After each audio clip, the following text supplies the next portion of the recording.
বন্ধু বান্ধব কেউ আপনার পাশে থাকবে না যদি আপনার কাছে টাকা না থাকে। এবার বলেন আমি কেন এই কথা বলছি।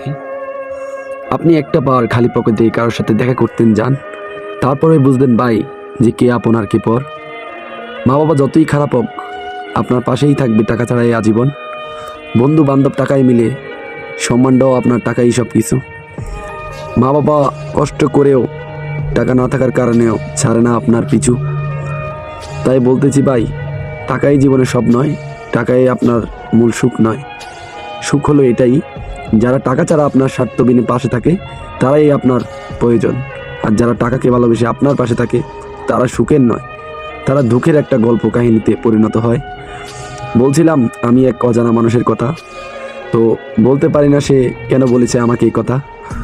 বলেছে ভাই টাকাই নাকি এমন এক জিনিস বানালো কোন আজব কারিগর।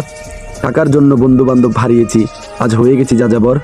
তো টাকাই মানুষকে সম্মান ফিরিয়ে দিতে পারে, এটা আমি জানতাম না ভাই। আমার টাকা নাই বলে আজ সবাই আমাকে অবহেলা করে ভাই। টাকার কারণে ছেড়েছি আমি আপন আত্মীয় স্বজন, যেগুলো আমার কাজে লাগতো আর তারাও আজ পর। টাকার বিনিময়ে আমি পেয়েছি শুধু বুক ভরা ভালোবাসা, আর টাকা না থাকলে পেয়েছি দুঃখ নামের ওই গল্পটা। যা পেয়েছি তাই নিয়ে আমি অনেক সুখে আছি। তো আলহামদুলিল্লাহ, ভালো মানুষকে চেনার জন্য টাকাই বুঝিয়ে দিয়েছে যে আমি কোন দেশেতে থাকি।